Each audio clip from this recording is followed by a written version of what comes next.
O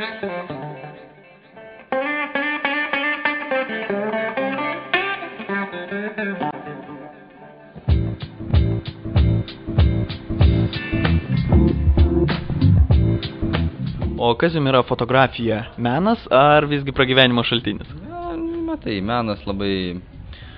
Galbūt pasakyčiau taip, kad fotografija yra viena iš meno šakų, bet man tai yra pragyvenimo šaltinis. Aš siekiu, kad mano nuotraukos būtų pardavinėjamas, kad mano darbai būtų pardavinėjami. Visai neseniai tai pradėjom daryti. Darbus signutuojam, numeruojam, vienus perka labiau, kitus mažiau, tai galbūt kai tą darbą naudoja žmogus kažkokiam tai savo įkvėpimo arba gyvenimo būdui, tai galima sakyti, kad yra menas.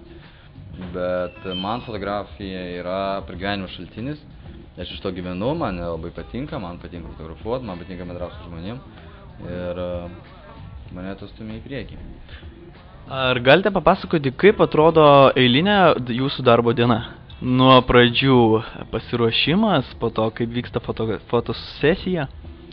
Na, atsikeli ryte, atvažiuoji į darbą, susirinkimas, važiavimas pas klientą, grįžimas, fotosesija, paskui dar fotosesija, dar kartais būna viena fotosesija. Gal galite papasakoti apie savo nuotraukas, kokio pobūdžio nuotraukas dažniausiai kūrėte? Ar tai yra meninės, ar tai yra kažkur į žurnalus dėt? Man šiaip, mano kryptis yra, iš ko aš gyvenu, yra komercinė fotografija. Į komercinę telpą mados ir reklaminė fotografija, tai yra už ką tu moka pinigus, realiai tu gauni užsakymą, tu jį padarai ir už tau sumoka pinigus. Tai aš esu komercinis fotografas ir man labai patinka dokumentinė fotografija. Tai yra galbūt mano, toj pačioj fotografija tai yra mano hobis. Man labai patinka dokumentinė fotografija ir man patinka, nes tai yra tikra, man patinka, nes tai yra jausmas, man patinka, nes tai išlieka, tai žmonės vertina, aišku, po kažkiek tai metų. Ir man patinka, nes tu fiksuoji istoriją, nes vakar diena yra istorija. Ir praeitą sekundę turbūt istorija, ar ne? Ja, jau mes pakalbėjom ir istoriją. Ar daug laiko praleidžiate, pavyzdžiui, prie kompiuterio, atrinkdamas nuotraukas arba jas retušuodamas?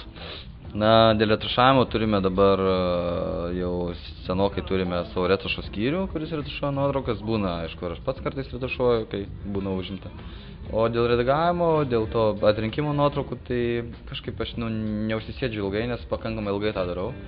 Ir aš atrinku labai greitai. Ir dažniausiai pats abejoju, paskui grįžti atgal ir tikrai pasirodo, taip iš tikrųjų tas pirmas, tas 3 minutės per kurias tu pelė ir greitai žymėjai, pasirodo, jos buvo teisingas. Fotografas savo darbą atlieka greitai? Jo, čia vienareikšmiškai. Fotografai nepaslaptis daug keliauja.